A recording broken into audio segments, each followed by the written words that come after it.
Well, I have never seen anything like what I've been reading today in the UK aid logs, or the foreign aid logs. And I say I've never seen anything like it, not since I did those videos on US aid or USAID last year around the same time. And it is absolutely staggering what I've been reading today. I've done all the hard work so you don't have to, because it's 14.1 billion pounds of foreign aid is what the UK sends out around the world every year. And who is in control of this budget? It's Yvette Cooper. Yes, Yvette Cooper. Oh, and also welcome to the studio here in Bangkok, Thailand. I'm all set up now. I won't be back to the main studio on the Isle of Man for until the spring now, so you'll be seeing me here and a couple of other places when I'm traveling. But let's get straight into what I've got to show you today, because I was absolutely shocked at some of this stuff, and some of this is quite explicit as well. The Scottish government, or the UK government, the Scottish government, how can I even say some of these words on YouTube? Explicit themed arts projects. This was £84,000 for one performance that was put together, an explicit performance called Rain, described as a cave party exploring, I can't even say most of these words. You've just got to use your imagination. The images are people in latex with chains and doing things. This was paid for by the government. You can look this up, because I know some of you will say I don't believe it. You can look this up if you don't believe me. Performers came from the adult scene. That was what they did. This is the government hired these people to create a performance. Why? No one has any idea, but I found this in the logs today. It took a lot of research to find. These are the I'm only going to give you 5 of the craziest ones due to time. So the NHS can't find funding for nurses, and the infrastructure can't find funding to fill potholes, but they can spend £84,000 on one performance, which was a few hours long, involving these adult actors and actresses. I can't even show you the images. It's that crazy. Here's the second one I found, which I thought was mind-blowing. And I saw this I think it was this week or last week. I saw a politician talking about it, which put me onto this one. Decolonizing the Welsh cake project.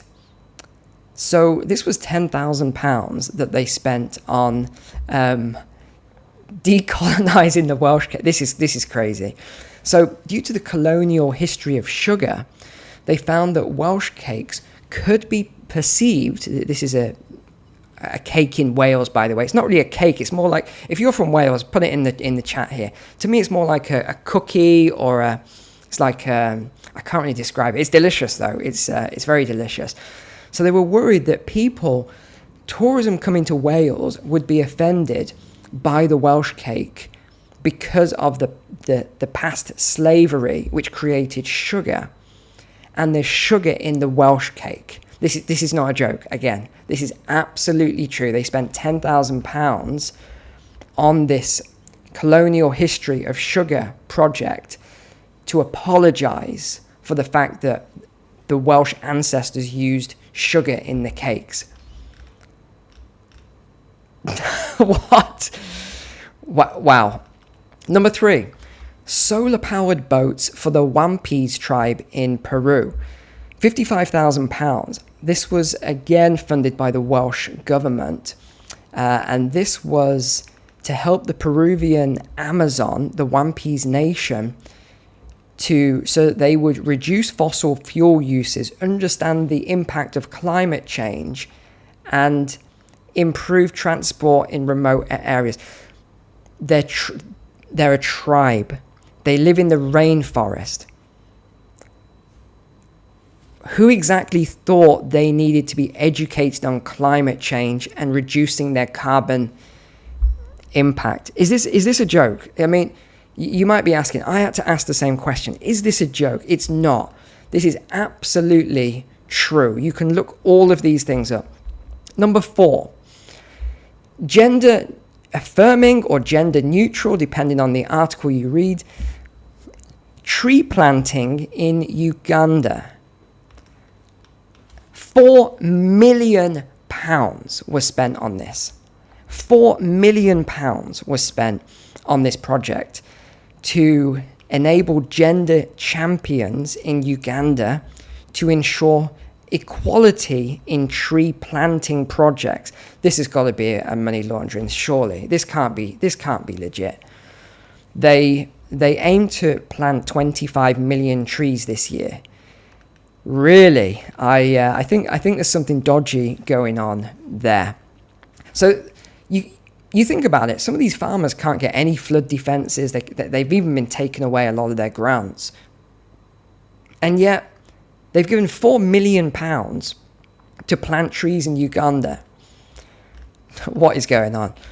Okay, and then the UK government foreign aid research grants. This is where they get really crazy. I mean, there's so many of these, I can't even tell you them all. £200,000 for ownership of internet dance. So they're doing a study on all the TikTok dances that started in the lockdowns and all the other stuff. They're doing a study on that. I looked it up. What is the purpose of the study? Doesn't say. No idea. £200,000 for that. £247,132 for the study of queer nature. This is animals, environment, and modern production of queer animals. Why? Why do you need to study that? Oh my gosh. There's also grants for trans robots. This is legit. Trans robots and the heritage, slavery heritage. They're looking at, there's all stuff around reparations and all this other stuff. Hold on, I've got to grab you the other clip as well. This was another one. £114 million for inclusive green enterprises in India. £9.5 million for accountability and inclusion in the Congo. £5 million for transforming feminist funding in Iraq. £500,000 for a fleet of electric Porsches for Albanian jails. £500,000 for the Women's Affairs Director for the military of Jordan. £264,000 for studying disinformation in Ethiopia. £233,000 for mental health research in Colombia. Why? £133,000 studying shrimp health in Bangladesh. £110,000 gender disinformation conference in Kenya. £44,000 studying Thailand's alcohol policies. Oh, the irony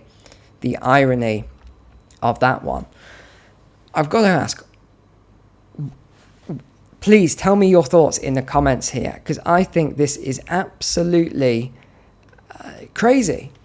You think how many issues the UK has got, and they've got this big black hole, and yet they're giving £14 billion away to these projects all around the world. A lot of them are just garbage. You can read through the same sort of logs that I've read through if you're that boring. But it's crazy, this stuff. It doesn't make any sense either to pay for shrimps in Bangladesh. No, I honestly think a lot of this is probably similar to what happened with US aid. I think there's probably a load of money laundering going on, and that's why, remember, Elon Musk and the Doge team came in and they just found all that fraud. I bet you it's exactly the same in the UK. I bet it's the same in Canada, Australia, the European Union, in New Zealand. I bet you if you had the same process go on in each of these government departments, you'd find exactly the same thing. And it's probably money laundering. I would have thought some of these projects, that money is actually going elsewhere. I don't honestly think that money is going to what they are saying it's going to. I'll just read some of the comments as I'm going through. People are saying, I'm sick of this. Yeah, I feel you. They should all be sacked. Yes, indeed. 25 million trees a year equals 500,000 trees planted each week, or 70,000 a day. This is from Gary Watt. Or about 3,000 an hour for every hour over a year without a minute's rest. Impossible figures. Yeah, actually, you're right, Gary. That is impossible figures. The only explanation is there is a robbery happening. Yeah, I think so. £20 for the Nuffield anti-nail picking competition. Okay. They're trolling us while money laundering. Sounds like the same thing happened with Doge. Yeah, exactly. I think it is corruption, and I think that when we have a change of government, I honestly don't know how we're going to last another few years with this government. You think of the collapse that's going on with the UK government already. How is it going to last a few more years at this rate? I just don't know. By the way, really important point, because I've had a lot of emails and a lot of messages over Patreon. Patreon is the private community. If you haven't looked there, have a look. The link is in the description below. And I've had, because you can message me there privately, you see. So I've had a lot of messages asking me, Neil, have you gone to Thailand because there's war coming to Europe that I've been talking about for a while. So I just want to reassure everyone that's not why I'm here. I come here, you remember this apartment from last year, year before. I come here every year. It's the same thing. I come here around about this time, November to December. I've come a bit earlier this year. Just because there's loads of renovations going on at the castle and there's just so much going on. It's just non-stop. Knock on the door. Neil, there's this. Neil, there's that. Can you make a decision on this? It's just chaos. So I come here a little bit earlier, and I've got a lot of other renovation projects going on at the same time. Don't worry. I'm not here because I think the war is going to kick off any day. Someone was asking, this new nuclear test that's just happened. Putin's created this new rocket, nuclear fueled and all the other stuff. No, that's not the reason. And I still don't think that we're going to see some sort of a massive war just yet. I think there's still a lot of time before we get to that point. Although there's a lot of things going on at the moment. I mean, huge things going on. There's a lot kicking off today. But at the same time, there's a lot of peace deals and a lot of good deals going on. You probably just saw Trump. He just met with Japan's new prime minister. I thought the way the UK media showed that meeting was typical of them. They obviously don't like her because she's on the right. They obviously don't like Trump anyway. So they didn't say anything positive. The photos they showed were the worst possible photos of her and him, and all this sort of stuff. But they did do a good deal. That they've talked about this new golden age of Japan and US relations, and there's a new minerals deal. There's all sorts of new things going on, truly. So I'll keep it short today. Especially as I'm still testing the new setup here, so I'll keep it short. Just want to say thank you for being a subscriber here. Really appreciate you all. I hope you enjoyed the last two London videos. That was very interesting, wasn't it? Very interesting indeed. The area, for those of you that asked, was called Whitechapel, and it wasn't planned. I just went there because people said go there and you'll see some crazy stuff. I just walked through. I didn't plan any of it. I don't know who those guys were, all in black with the balaclavas. There's probably 1,000 of them, maybe 1,200 of them. I have no idea who they are. I don't know why they were there. I'm guessing there was some sort of protest that didn't happen. But that's all I can tell you. I mean, if you live around that area, you can probably tell us more. And good luck if you live in that area. I would be moving out right away. So, all right. Thanks for being online. Take care. God bless you all. See you on the next one.